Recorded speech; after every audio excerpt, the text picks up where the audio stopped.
ಸ್ಯಾಂಡಲ್ವುಡ್ನ ದಿಗ್ಗಜರುಗಳ ಮನೆ ಮೇಲೆ IT raid ಆಗಿ ಇವತ್ತು ಡೇ 2 ಇವತ್ತು ಎರಡನೇ ದಿನ. ಇವತ್ತು ಕೂಡ ಅಧಿಕಾರಿಗಳ ಪರಿಶೀಲನೆ ತಪಾಸಣೆ ಮುಂದುವರಿತಾ ಇದೆ.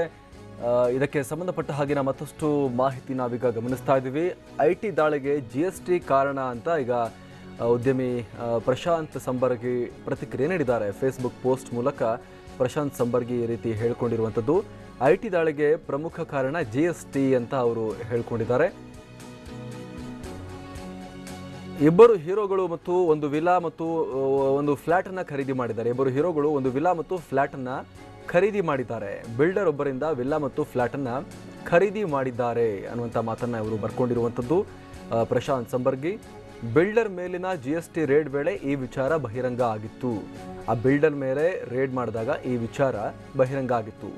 ಯಾವುದೇ ನಟ ನಟಿಯರು, ಸಂಗೀತ ನಿರ್ದೇಶಕರಾಗಿರ್ಬೋದು, ಇವ್ರು ಯಾರೇ ಆಗಿರ್ಬೋದು, ಸಿನಿಮಾ ತಂತ್ರಜ್ಞರು ಜಿಎಸ್ಟಿ ಅಡಿ ವೃತ್ತಿಪರ ವೇತನವನ್ನು ಬಿಲ್ ಕೊಟ್ಟಿಲ್ಲ. ವೃತ್ತಿಪರ ವೇತನದ ಬಿಲ್ಲನ್ನು ಇವರು ಯಾರೂ ಕೂಡ ನೀಡಿಲ್ಲ.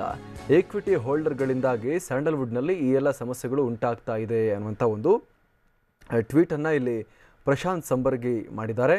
ಐಟಿ ದಾಳಿಗೆ ಏನು ಜಿಎಸ್ಟಿಯ ವಿಚಾರವೇ ಕಾರಣ ಇಲ್ಲಿ ಅನ್ನುವಂಥ ವಿಚಾರ ಹೇಳ್ತಾ ಇದ್ದಾರೆ. ಯಾಕಂದರೆ ಬಿಲ್ಡರ್ ಒಬ್ಬರಿದ್ದಾರೆ, ಆ ಬಿಲ್ಡರ್ ಮೇಲೆ ಜಿಎಸ್ಟಿಗೆ ಸಂಬಂಧಪಟ್ಟ ಹಾಗೆ ರೇಡ್ ಆಗಿತ್ತು.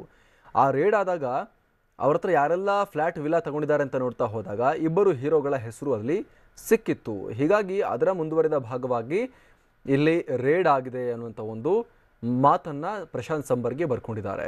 ಇವರು ಅಂದಾಜು ಮಾಡಿ ಹೇಳ್ತಾ ಇದ್ದಾರೋ ಅಥವಾ ಇವ್ರಿಗೆ ಯಾವುದಾದ್ರು ದಿವ್ಯ ದೃಷ್ಟಿಯಿಂದ ಗೊತ್ತಾಯಿತು ಅಥವಾ ಇವ್ರಿಗೆ ಯಾರು ಹೇಳಿದ್ರು ಅದಿನ್ನೂ ಸ್ಪಷ್ಟ ಇಲ್ಲ. ಬಟ್ ಈ ರೀತಿ ಇವರು ಬರ್ಕೊಂಡಿದ್ದಾರೆ. ಪ್ರಶಾಂತ್ ಸಂಬರ್ಗಿ ಅವರು ಈ ರೀತಿ ಬರ್ಕೊಂಡಿದ್ದಾರೆ. ಪ್ರಶಾಂತ್ ಸಂಬರ್ಗಿ ತಮಗೆಲ್ಲ ಗೊತ್ತಿರ್ಬೋದು, ಡಬ್ಬಿಂಗ್ ವಿಚಾರಕ್ಕೆ ಸಂಬಂಧಪಟ್ಟ ಹಾಗೆ ಏನೆಲ್ಲ ಫೈಟ್ ಮಾಡಿದ್ರು ಅಂತ ಗೊತ್ತಿರ್ಬೋದು. ಜೊತೆಗೆ ಅರ್ಜುನ್ ಸರ್ಜಾ ಅವರ ಮೇಲೆ ಮೀಟು ಆರೋಪವನ್ನು ಶ್ರುತಿ ಹರಿಹರನ್ ಮಾಡಿದಾಗ ಇದೇ ಪ್ರಶಾಂತ್ ಸಂಬರ್ಗಿ ಮುಂದೆ ನಿಂತ್ಕೊಂಡು ಅರ್ಜುನ್ ಸರ್ಜಾ ಅವರನ್ನು ಡಿಫೆಂಡ್ ಮಾಡಿದರು. ಇದೀಗ ಜಿಎಸ್ಟಿ ಇದು ಐಟಿ ರೇಡ್ಗೆ ಸಂಬಂಧಪಟ್ಟ ಹಾಗೂ ಕೂಡ ಇವರು ತಮ್ಮ ಅಭಿಪ್ರಾಯವನ್ನು ವ್ಯಕ್ತಪಡಿಸಿದ್ದಾರೆ. ಫೇಸ್ಬುಕ್ನಲ್ಲಿ ಸೋಷಿಯಲ್ ಮೀಡಿಯಾದಲ್ಲಿ ಪೋಸ್ಟ್ ಹಾಕೋ ಮೂಲಕ ಅಭಿಪ್ರಾಯವನ್ನು ವ್ಯಕ್ತಪಡಿಸಿದ್ದಾರೆ.